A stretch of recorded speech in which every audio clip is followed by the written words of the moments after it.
My boyfriend spent 3 years pushing me to keep my hair short. And when I finally let it grow out, his double life was revealed. When I met my boyfriend, Arlo, I had hair down to the middle of my back. It was thick and healthy, and I had been growing it out since high school. I loved my long hair. I spent time caring for it and styling it, and it made me feel confident. Arlo said he loved it too when we first started dating. He said it was one of the first things he noticed about me. Okay, deep breath. This is a story I never thought I'd tell, but it's one I need to get off my chest. Have you ever spent years bending yourself into a shape you didn't recognize, only to find out you were just a meticulously crafted pawn in someone else's twisted game? Because what if I told you the man I loved for over 3 years spent that entire time manipulating my appearance, not because he loved me, but because he needed me to perfectly match his other girlfriend? It started so innocently. Arlo, with his charm and dazzling smile, said I looked like a painting with all my long, flowing hair. We dated for about 6 months, a sweet, comfortable beginning, before he dropped the first comment about cutting it. He'd say, short hair might really suit your face. You've got those amazing cheekbones. Then he'd show me a picture of some celebrity with a pixie cut, insisting I'd look absolutely incredible with that style. I'd just shrug it off, telling him I wasn't interested, I liked my long hair. And he'd drop it for a while. But a month later, it'd come up again. Long hair is such a lot of maintenance, he'd muse. Short hair would be so much easier for you. I'd tell him I didn't mind the maintenance, truly.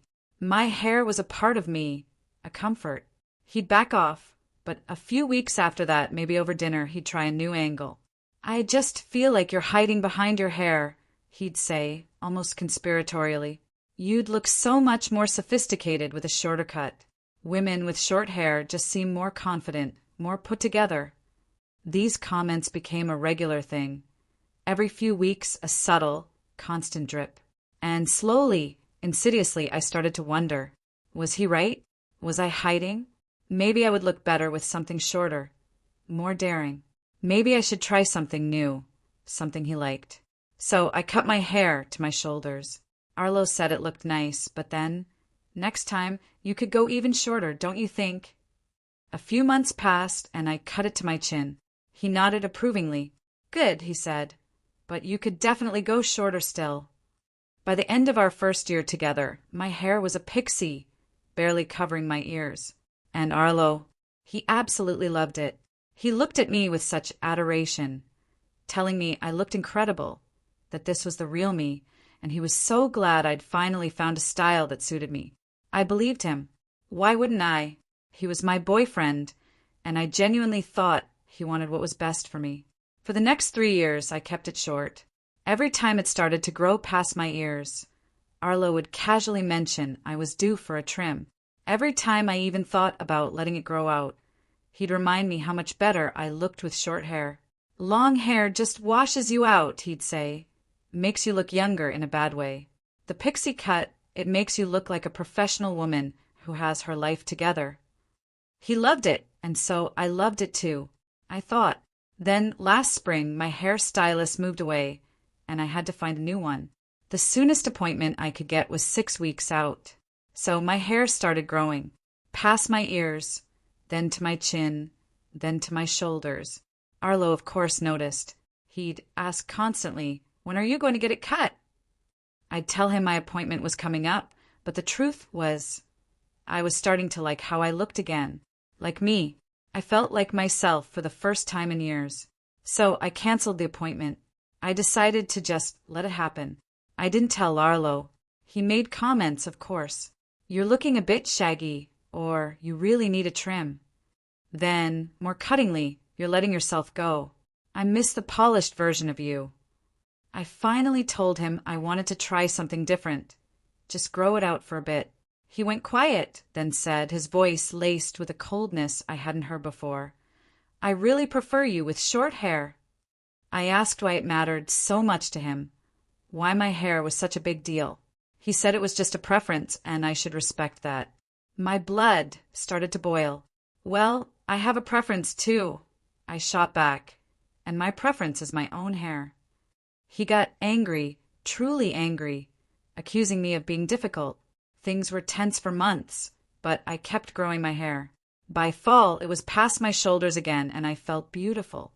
Truly beautiful. In December, his company had their holiday party. He usually dismissed these events as boring, not worth my time. But this year, I insisted. I wanted to meet the co-workers he always talked about. When we arrived, Arlo seemed nervous. He kept his hand on my back, a bit too tightly, like he was steering me, trying to rush me through the room. He introduced me quickly to a few people, then tried to pull me to a quiet corner. But then a woman from his department, Caitlin, came over. She looked at me, utterly confused. "I don't think I've met you before," she said. I smiled. "I'm Arlo's girlfriend." Her confusion deepened. "Oh," she said, "I thought Arlo's girlfriend had short, dark hair." My stomach dropped. "I used to have short hair," I managed, "but I grew it out." Caitlin shook her head, a strange, pitying look on her face. "No," she said softly, I thought his girlfriend was a different person entirely." She described a woman, shorter than me, with a pixie cut and dark hair, someone who'd been to company events before. She even mentioned the summer picnic, just 6 months ago, where this woman introduced herself as Arlo's girlfriend. I looked at Arlo. His face was completely, utterly pale. I grabbed his arm, pulling him hard, toward the hallway, away from the music, the chatter, all those eyes watching us. My heart hammered so violently against my ribs, I could barely hear my own voice. Arlo kept stammering about a mix-up, how his co-worker was confused, but his face was white as a sheet and his hands wouldn't stop shaking. I could feel his arm trembling under my grip as we stumbled into the empty corridor.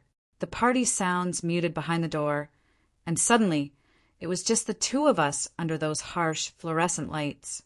"Who is she?" I demanded, my voice shaking.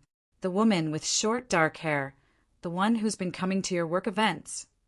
Arlo stammered, tugging at his collar like he couldn't breathe.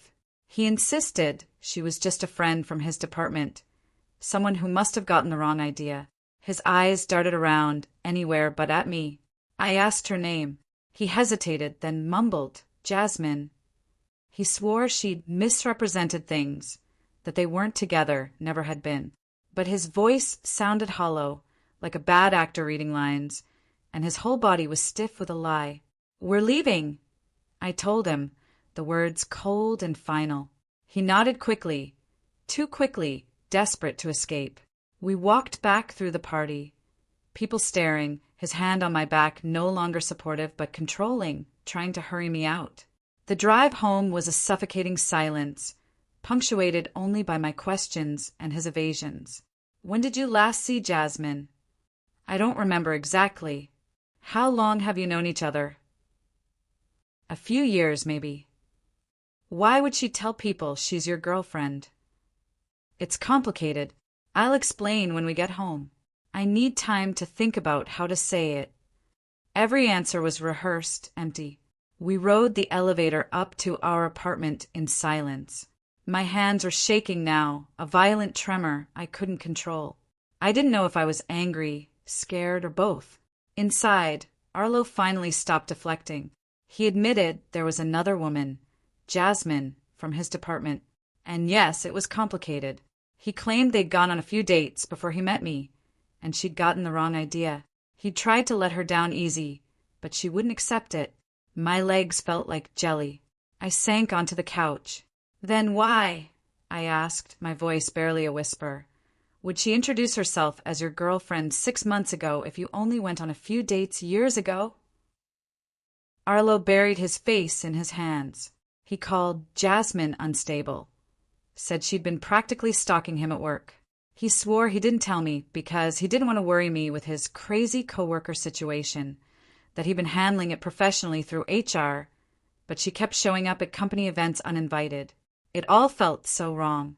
His posture, his refusal to look at me, the way his story twisted with every question. My phone felt like a lifeline. I pulled it out, typed Jasmine into Instagram. Arlo's head snapped up. "Stop!" he yelled. You're invading someone's privacy. But I ignored him. I added his company name to narrow the search. He stood, lunging for my phone, but I pushed past him, stumbled into our bedroom, and locked the door behind me. I could hear him calling my name, but I was scrolling until I found her. Jasmine Westbrook. Her profile picture showed a woman with short, dark hair, styled in a pixie cut. My stomach plunged. I clicked on her page.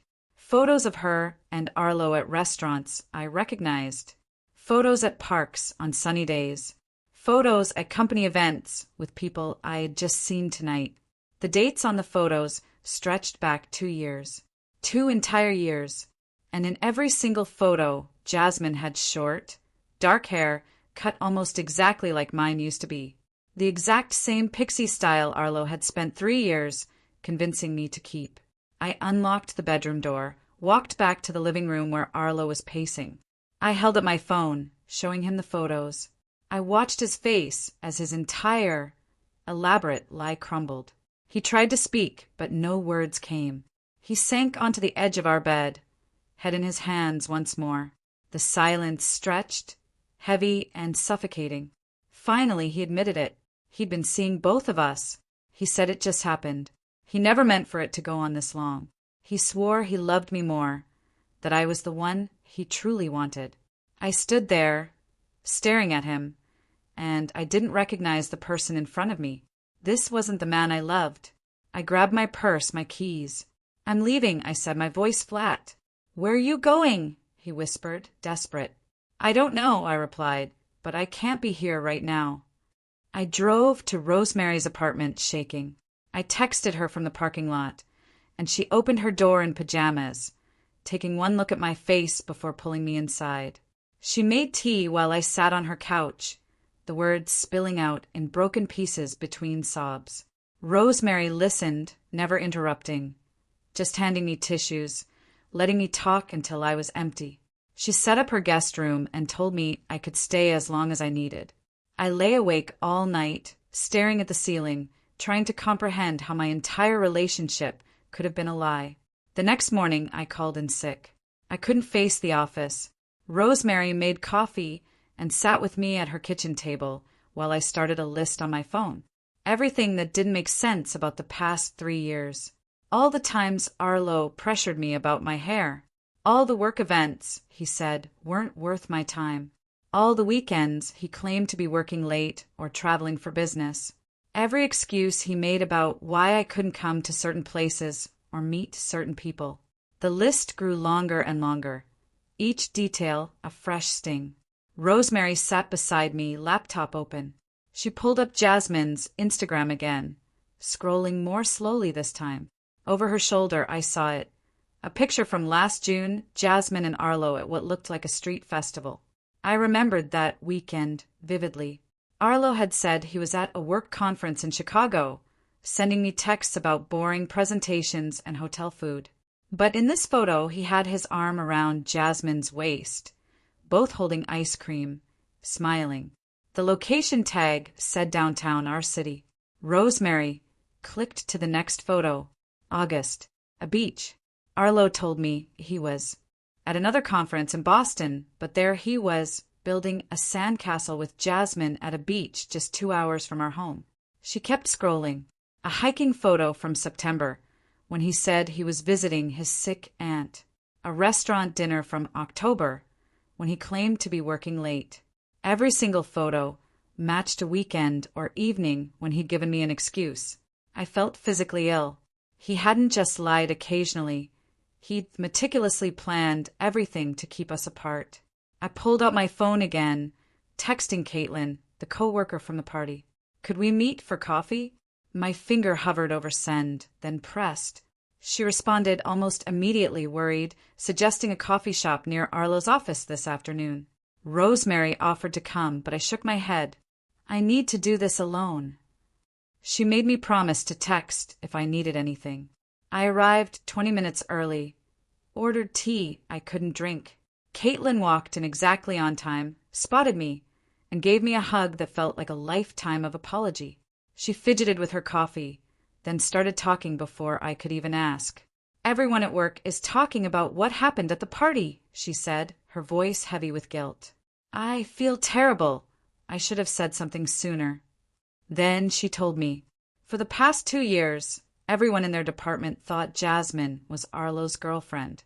He brought her to every single company event, summer picnics, holiday parties, team dinners. Whenever anyone asked about me, Arlo always had an excuse. I was busy with work, I didn't like corporate events, I had other commitments. He made it sound perfectly normal that I never came. No one questioned it because, well, lots of people don't bring their partners to work stuff. But Jasmine came to everything. She knew everyone's names, asked about their families, fit right in. Caitlin kept talking, and I just sat there, numb. She'd been thinking back, remembering things that seemed weird now. How Arlo always wanted to know the seating arrangements before events, asking who was sitting where, sometimes requesting to be moved. She'd thought he was particular, but now she realized he was managing who Jasmine and I might run into if we both showed up. And his desk at work? Caitlin mentioned photos of him and Jasmine. She'd walked past his desk hundreds of times and never once saw a photo of me. She hadn't thought anything of it before, but now it was just another piece of the chilling pattern. I went back to Rosemary's, spent the rest of the afternoon on my laptop. I created a fake social media account, a random name, a stock photo. Then, I used it to look at Jasmine's profile more carefully. Her account was public. What I found made me feel worse, a deep, hollow ache in my chest. She posted openly about their relationship, photos with captions about date nights, weekend adventures. She tagged him, used hashtags like #couplegoals and #relationship. She shared photos of gifts he gave her, writing about how lucky she was. Meanwhile, Arlo always asked me to keep our relationship more private online. I don't like mixing my personal and professional lives on social media, he'd said. It's more mature to keep things between us instead of broadcasting everything.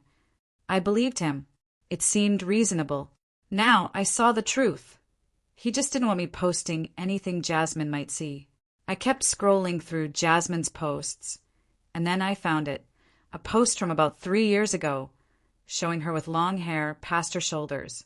The caption said she was thinking about cutting it short.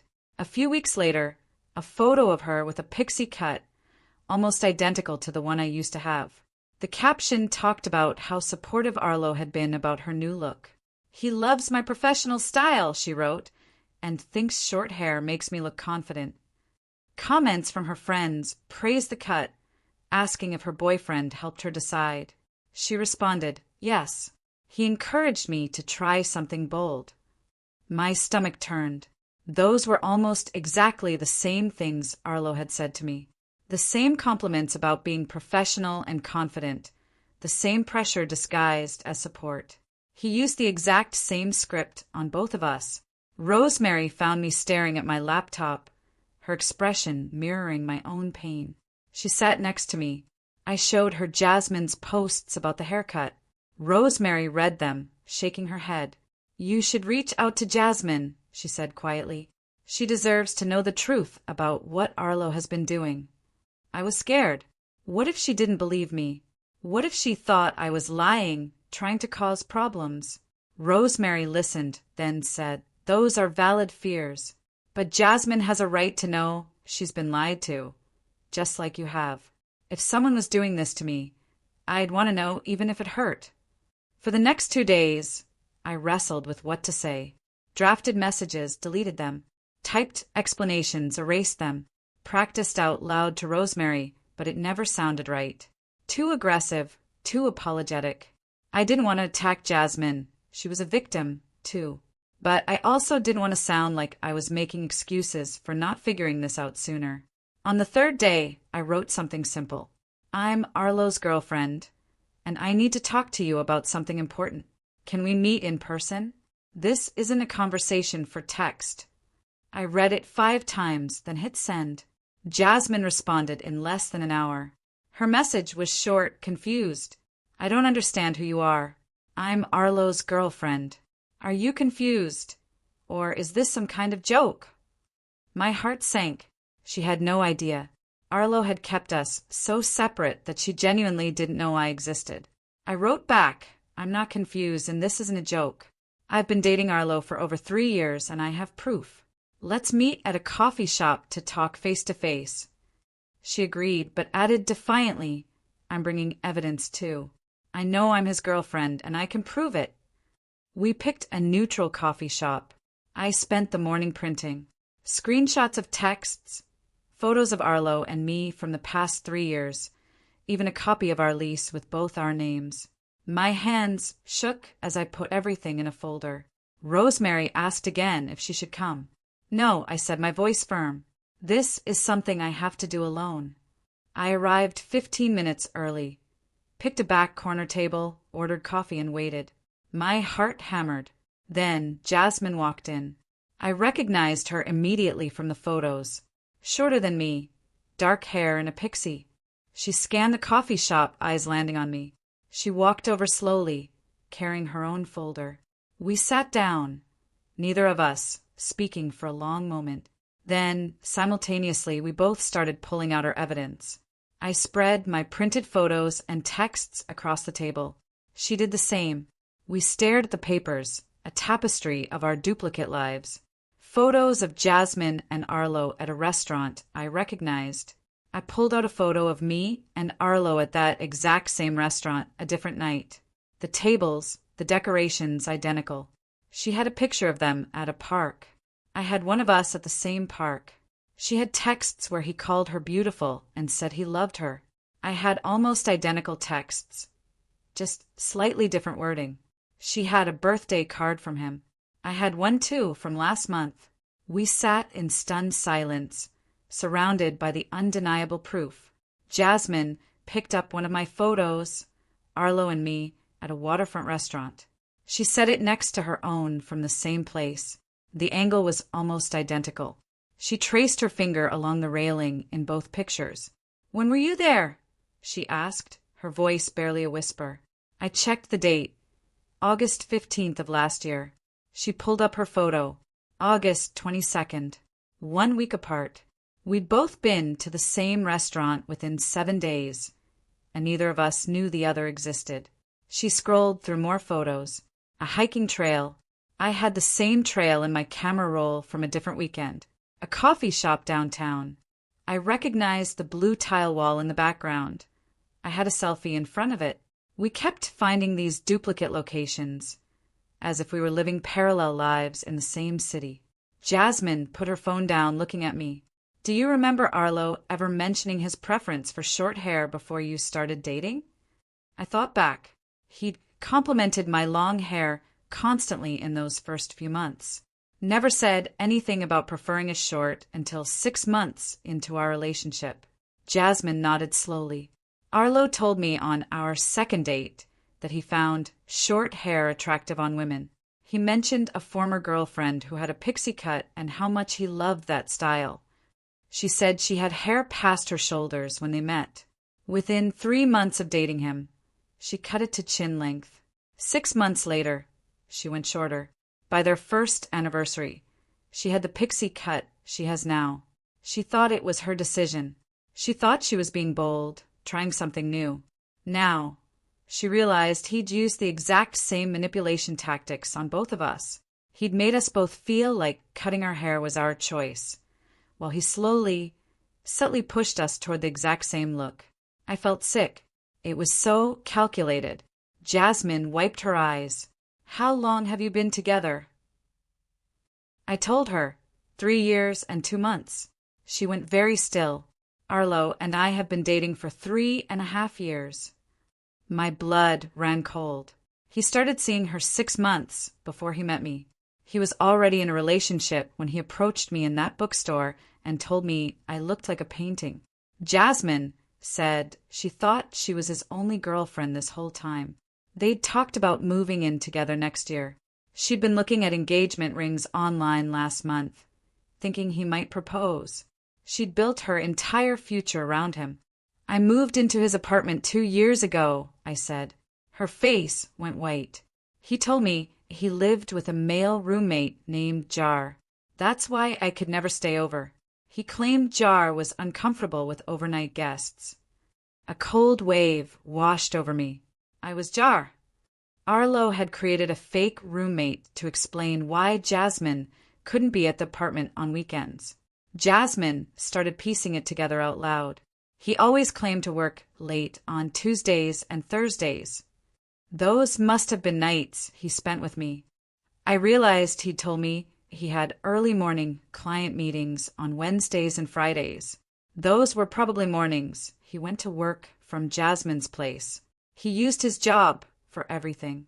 He told both of us he traveled for work conferences when he was probably just staying with the other. He kept us on completely opposite schedules, so we would never, ever overlap. Jasmine pulled out her phone and opened Arlo's social media. She scrolled through his photos. Most were solo shots or with male friends. A few with Jasmine, but her face was angled away or partially cropped out. I looked through my own photos of Arlo. Same pattern. Lots of him alone, or with guys from work. A handful with me, but always carefully framed. He never posted couple photos that clearly showed our faces together. He managed his online presence to hide both relationships. Jasmine said his work friends never mixed with his college friends. He kept those social circles totally separate. She met his work friends, never anyone from his past. I met his college buddies, but never his co-workers until last night. He built walls around every part of his life so nothing would connect. Jasmine's hands began to shake violently.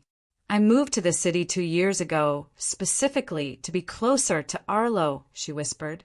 I had a job offer in another state, $15,000 more per year. Better position, better company, better career trajectory. But Arlo said he couldn't do long distance. He said our relationship was too important. He needed me nearby.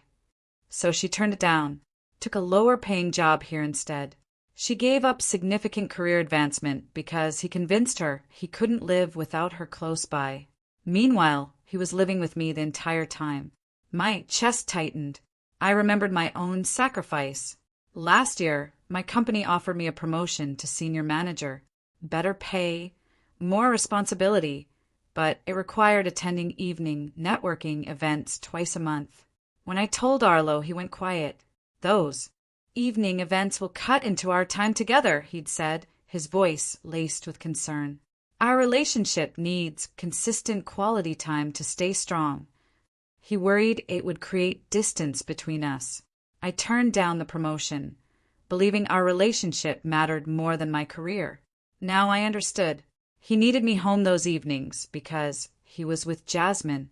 He used our relationship as leverage to control my schedule, to keep me available when it suited his double life.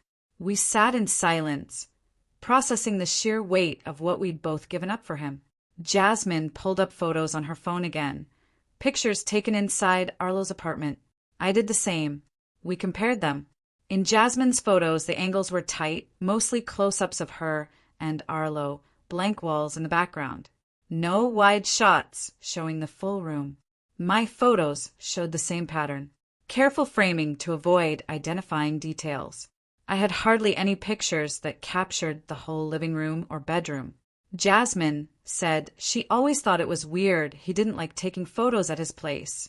He'd claimed the lighting was bad or the apartment was messy. Now she realized he was hiding evidence. If either of us had clear photos of his space, we might have eventually compared notes, noticed we were both in the same apartment. I looked at the few wide-angle shots I did have. I noticed it now. Certain items missing from different photos.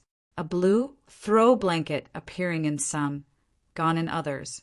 A specific coffee mug on the counter in one, gone in the next. He must have hidden my belongings when Jasmine visited, and hidden hers when I was there. Jasmine mentioned she never stayed over on weekends. Arlo told her he needed weekends to decompress, to have alone time. Said it was important for his mental health. I realized I was always at the apartment on weekends. That was our time. He had me on weekends and her on weeknights. A perfect split schedule that kept us from ever crossing paths. Jasmine's voice cracked. Arlo's friend Julian from work. He knew about both of us. She'd seen Julian at a company picnic last summer. When Arlo introduced them, Julian gave him a strange look. Later, she saw Julian pull Arlo aside, an intense conversation. She asked Arlo about it, and he dismissed it as work drama. Now she understood. Julian was probably warning Arlo that his double life was getting risky. I remembered Julian. He'd stopped by the apartment once, seemed uncomfortable, kept looking between me and Arlo like he wanted to say something, left quickly. Arlo had seemed irritated afterward. Julian. He'd been helping Arlo maintain this deception, running interference at work, making excuses, covering for him when the schedules got complicated. He knew, and he went along with it. Jasmine and I looked at each other across the table, littered with the wreckage of our lives. Something strange was happening between us. We should hate each other. We were, technically, rivals for the same man's attention. But instead an odd connection was forming. We were both victims of the same manipulation. We both trusted someone who systematically lied to us for years. We both changed ourselves to fit his preferences. We both gave up opportunities because he convinced us our relationship with him mattered most. Neither of us saw the signs because he was so careful, so deliberate in his deception. What do we do now? Jasmine asked, her voice trembling. We confront him, I said, a new resolve hardening my voice. Together. She nodded. His apartment, when he's not expecting either of us. I still had my key. We could show up when he'd told both of us he'd be busy. Force him to face us at once, with nowhere to hide. Jasmine checked her phone. Arlo told me he has to work late this Wednesday. I checked my messages. He told me he has a client dinner Wednesday evening. She smiled, but the pain lingered in her eyes. Wednesday it is then. 2 days from now. We'll both show up at his door and watch his carefully constructed lies fall apart. Wednesday came. At 7 p.m., we stood outside Arlo's apartment door. Jasmine held her key, I held mine. Neither of us had told him we were coming. He thought I was at a work dinner. He told Jasmine he had to stay late at the office. We looked at each other. Then I nodded. She unlocked the door. The apartment was quiet. Lights on in the living room and kitchen. Arlo's jacket on the hook. We heard water running in the bathroom. Then it stopped. Footsteps down the hall. Arlo walked into the living room, wearing sweatpants and a t-shirt, hair damp from the shower. He froze when he saw us. His face went completely white. His mouth opened, but no sound came out. Jasmine crossed her arms. I did the same. He looked between us, desperately searching for words that would fix this. There were none. He started to say something about a misunderstanding, but I cut him off.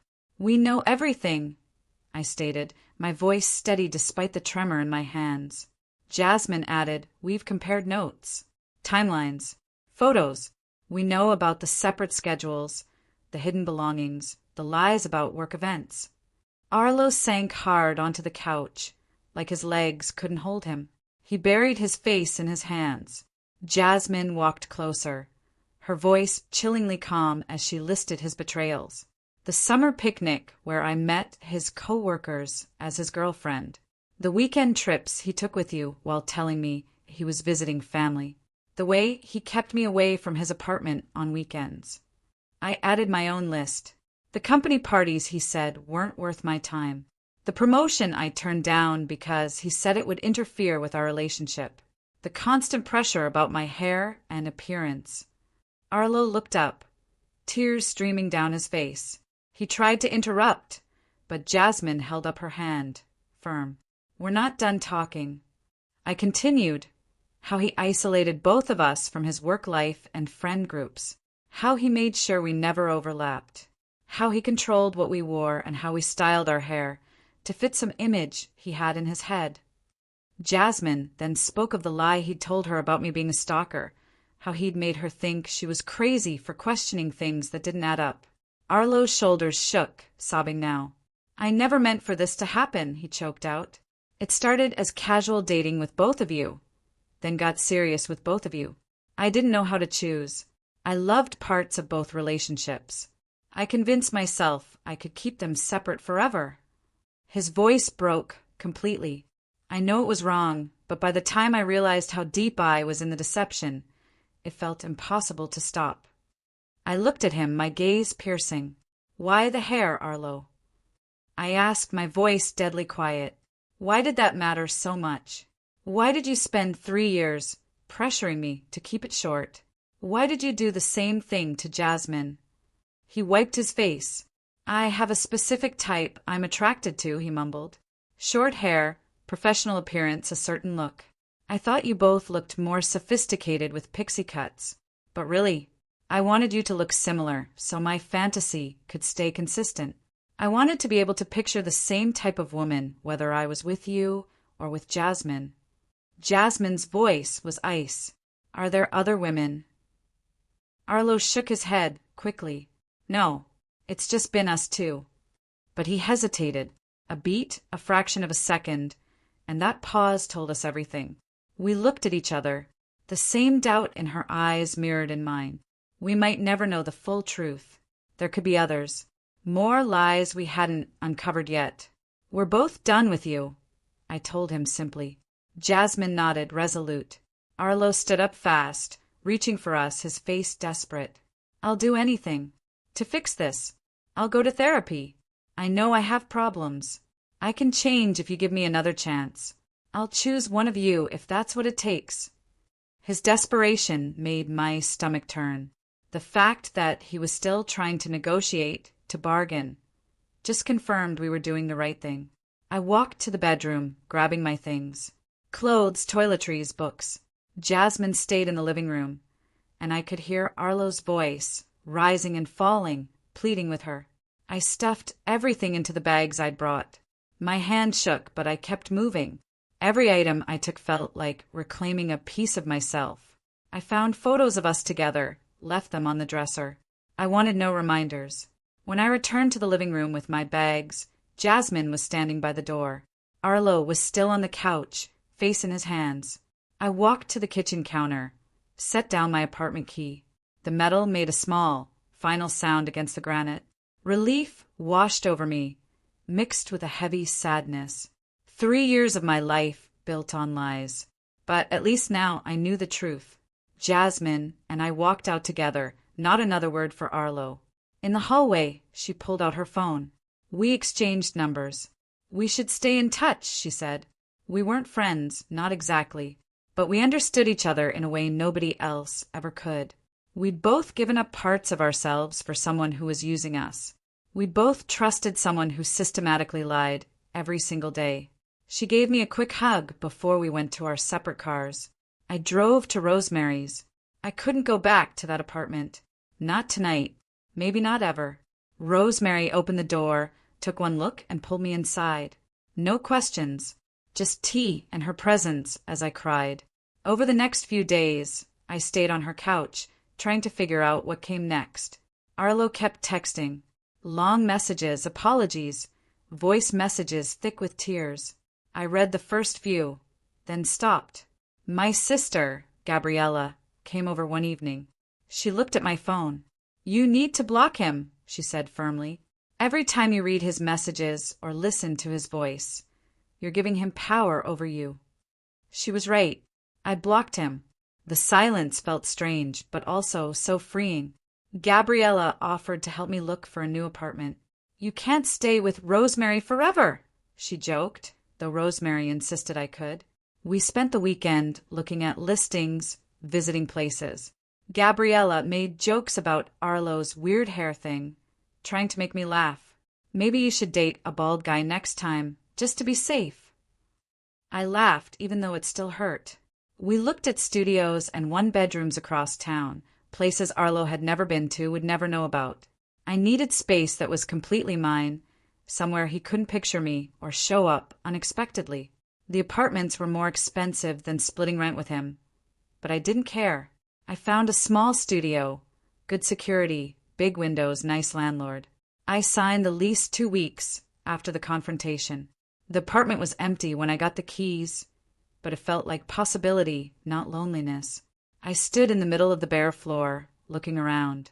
Nobody had controlled me here. Nobody had lied to me here. This was where I started over. A few days later, my phone buzzed. A text from Jasmine. She'd reported everything to HR at Arlo's company because he'd used work events to carry out his lies. She said they were looking into whether he broke any rules about honesty and relationships. I stared at the message. Then I responded, "I think you did the right thing."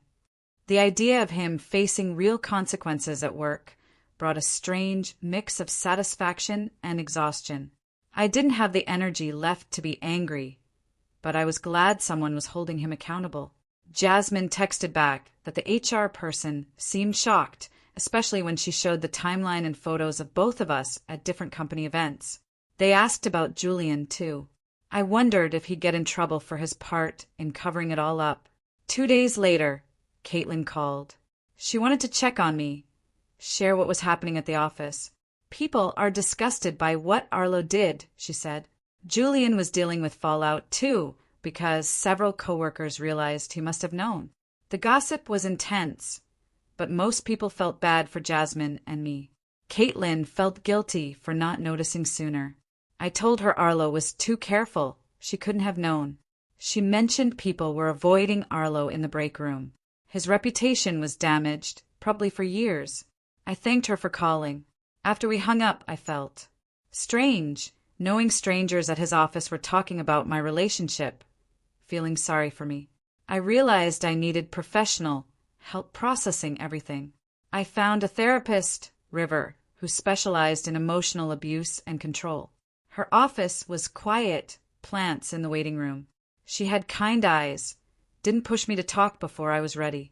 In our first session, I told her about the hair, the lies, how I'd stopped recognizing myself. River listened, then explained that what Arlo did with my hair was part of a bigger pattern. He was eroding my sense of self bit by bit. He made me doubt my own judgment about something as basic as my appearance. This kind of manipulation, she said, works because it happens slowly over months and years until you can't remember what you wanted before someone else started telling you what to want. Over the next few weeks in therapy, I worked through how I'd gradually lost trust in myself. River asked me to think about other decisions where Arlo influenced my choices.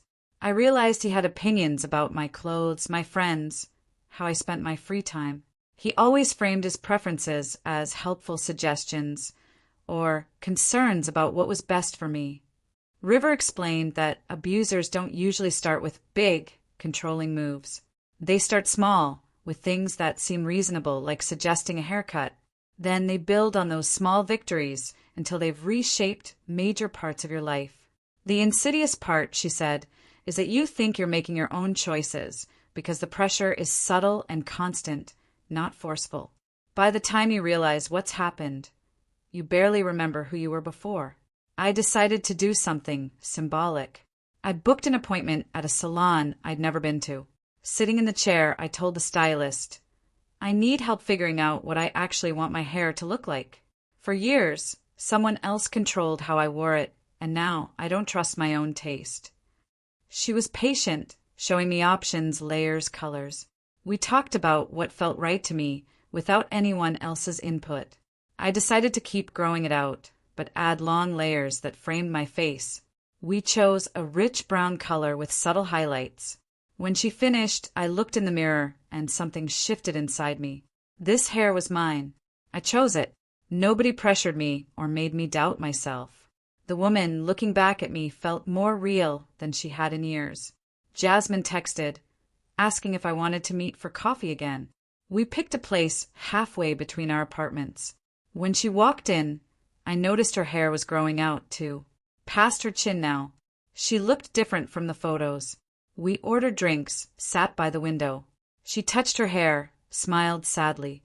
"I realized I associated short hair with being controlled," she said, even though the haircut itself wasn't the problem. The manipulation was the problem. I told her I understood completely. We laughed, but it wasn't really funny. More like an acknowledgement of how messed up the whole situation had been. Jasmine said her new boyfriend loved her hair at any length, and never commented unless she asked his opinion. She seemed lighter, like she was rediscovering parts of herself she'd forgotten existed. A text from Caitlin. Arlo's company was making him transfer departments, so he wouldn't have to interact with Jasmine. His reputation was still damaged. Coworkers were distancing themselves. Julian was dealing with social consequences. The gossip had died down, but people still brought it up. Caitlin said Jasmine seemed better, stopped looking over her shoulder. I was glad the company took action, even if it didn't fix what happened. At least Jasmine didn't have to see him every day. Rosemary came over to help me set up my new apartment. We spent hours arranging the couch, hanging pictures. She brought pizza, and we ate on the floor because I didn't have a dining table yet. She looked at me. I'm so proud of how you're handling everything. You seem more like yourself than you have in years. I asked what she meant. She explained that with Arlo, I was always second-guessing myself, asking for other people's opinions. Now, you make decisions without needing validation from everyone around you. I hadn't realized how much I'd changed until she pointed it out. We stayed up late talking, laughing, grateful for a friend who stuck by me. My email pinged. A long message from Arlo. Apologies. Therapy. Diagnosed with an attachment disorder. Childhood. Fears, regrets. He understood if I never forgave him, but wanted me to know he was trying. I read it once, all the way through. Then I deleted it without responding. I didn't owe him my forgiveness or my attention. His healing journey wasn't my responsibility. I closed my laptop, made tea, and didn't think about him for the rest of the night. I started reaching out to friends I'd lost touch with during my relationship with Arlo. Most responded right away.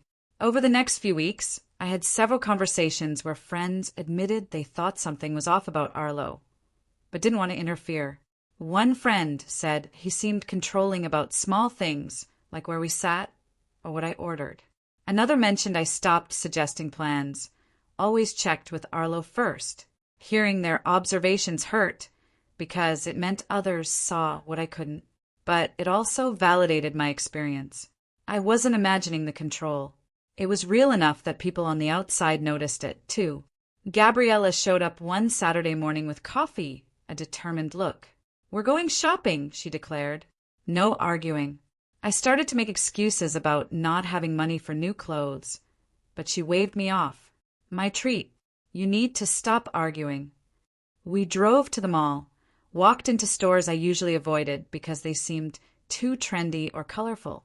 Gabriella pulled dresses off racks, holding them against me, ignoring my protests that they weren't my style. "That's exactly the point," she said. "Your style has been dictated by Arlo for 3 years. Now you get to figure out what you actually like." We tried on clothes for over an hour. I kept gravitating toward neutral, professional pieces in blacks and grays. Gabriella physically steered me away from those sections, brought me a bright blue dress with a pattern of small flowers. I held it up. Immediately I thought, too much, too attention-grabbing, too young for me. Then I realized those were all things Arlo would have said. I tried it on. I stared at myself in the fitting room mirror. The color made my skin look warm, healthy. The cut fit my body in a way that felt comfortable and confident. I looked like someone who enjoyed getting dressed in the morning, not someone performing a professional costume. Gabriella saw my face when I came out. Didn't even ask if I was getting it. She took it to the register and paid before I could talk myself out of it. A few days later, Jasmine texted. She had news. She'd started seeing someone new. Met him at a friend's party. 3 dates so far. He complimented her growing hair once, then never mentioned it again unless she specifically asked his opinion. "It's refreshing," she wrote, "to be with someone who doesn't have an agenda about how I look or what I wear." He asked her what she wanted to do on their dates instead of planning everything. I texted back that I was happy for her and I truly meant it. We developed this strange friendship built on shared trauma, and hearing she was moving forward made me feel hopeful for my own healing. I was at the grocery store one Wednesday evening, picking up basics. I turned the corner into the produce section and there he was, Arlo, examining apples near the organic display. My chest tightened immediately. I froze, hands still on the cart. He hadn't seen me. I should just continue shopping, act normal, but my brain screamed, "Leave. Now."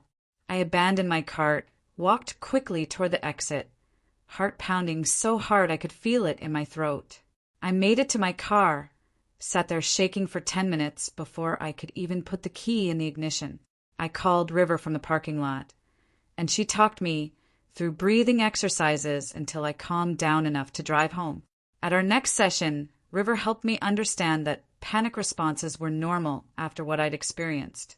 We worked on strategies for handling unexpected encounters, including planning what I might say if I had to interact and practicing staying in public spaces instead of fleeing.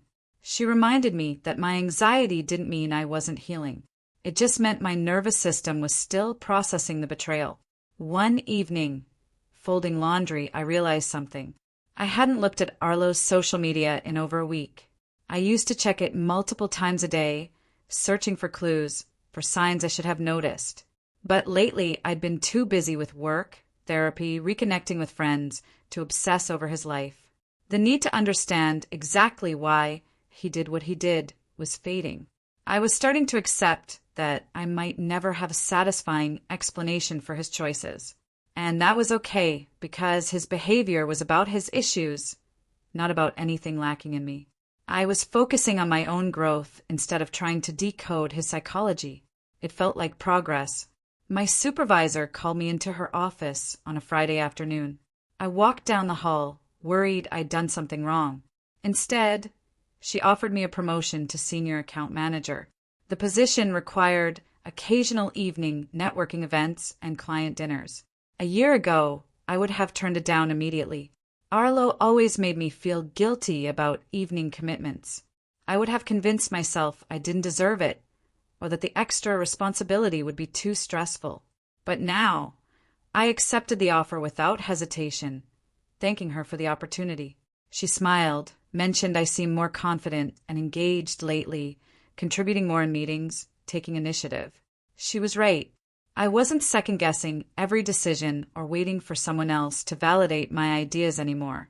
Jasmine and I met for lunch at a cafe downtown, catching up on our healing progress. We sat outside in the spring sunshine, comparing notes on therapy, dating, and learning to trust ourselves again. She admitted she still had hard days, questioning her judgment. I told her I did too, especially when I was tired or stressed. We talked about red flags we were learning to recognize in potential relationships. People who pushed boundaries after we said no. Explanations that didn't quite add up. People too interested in changing how we looked or acted. Jasmine said she was getting better at walking away from situations that felt off instead of giving people more chances. I agreed. It was something I was working on too. We finished lunch, hugged goodbye, acknowledging how strange it was to become friends through such awful circumstances, but also how grateful we were to have someone who truly understood. River and I spent a session talking about how my hair growing out became symbolic of reclaiming my autonomy. While the physical change was important, she said the real work was rebuilding my sense of self beyond appearance. I was learning to trust my preferences and judgment in all areas of my life, not just how I looked. We discussed how I was making decisions about my career, my friendships, my living space, my daily routines, based on what I actually wanted, instead of what someone else thought I should want. River asked me to notice moments when I chose something for myself without seeking validation. I realized I'd been doing that more often lately. Accepting the promotion, buying the blue dress, deciding to keep growing my hair without asking anyone's opinion first. Over the next month, I went on a few casual dates, using them as practice for setting boundaries and being honest about what I wanted. The first date, I was so nervous I barely spoke, but I managed to say no when he suggested going to a second location. The second, I was more comfortable and told him directly I wasn't interested in a relationship right now, just casual company. He respected that. The third date, halfway through, I realized I wasn't attracted to him, and I ended the date early instead of forcing myself to sit through dessert. Each time I advocated for myself, it got a little easier. I was learning that being direct about my needs didn't make me difficult or demanding. It made me honest. Gabriella came over for dinner at my apartment, watching me cook as we talked about work, family, my dating experiments. She said I seemed lighter, more present than I had in years. I asked what she meant. She explained that with Arlo, I was always second-guessing myself, asking everyone's opinion on even small decisions. You constantly sought validation, she said. Seemed anxious about making the wrong choice. But now you make decisions with confidence, and you don't need everyone to agree with you before you move forward. I hadn't realized how much I'd changed until she pointed it out. We ate, laughed about old memories, grateful to have a sister who saw my growth. At a coffee shop near my apartment, ordering an iced latte, Julian walked in. He spotted me, approached carefully. I've been hoping to run into you, he said. I want to apologize for my role in Arlo's deception. He explained he knew about both relationships, helped cover for Arlo, ran interference. He felt terrible, was dealing with social consequences.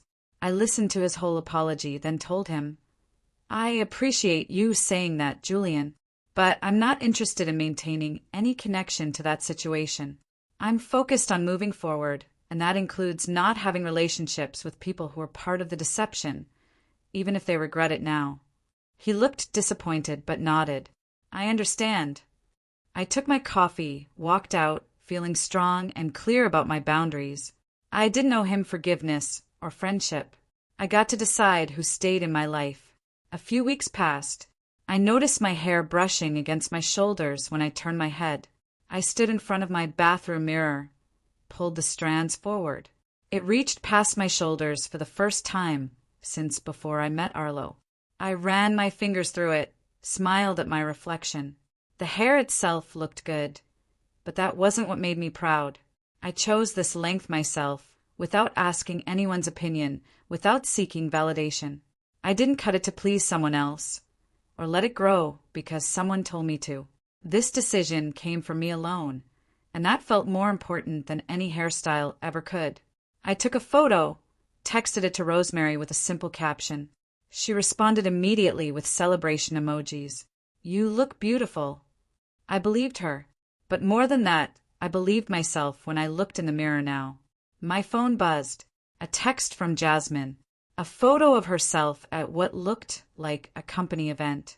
Her hair had grown out past her shoulders, too. She was smiling, next to a man with his arm around her waist. The caption, some good news about my new relationship. I zoomed in. Genuine happiness in her expression. Relaxed, comfortable, in a way I never saw in any of her photos with Arlo. I texted back congratulations and meant it. That I felt happy for her surprised me, given how we met. But we both survived the same manipulation, and seeing her move forward with someone who treated her well made me hopeful for my own future. We weren't close friends, and probably never would be, but there was a connection between us that felt important, even if we only checked in occasionally. I was organizing my closet the following weekend when I realized something had shifted in how I thought about Arlo. I pulled out a dress I'd bought during our relationship because he said the color looked sophisticated on me. I remembered second-guessing my own taste, deferring to his opinion about almost everything. But now, I just saw a piece of clothing that didn't fit my style anymore.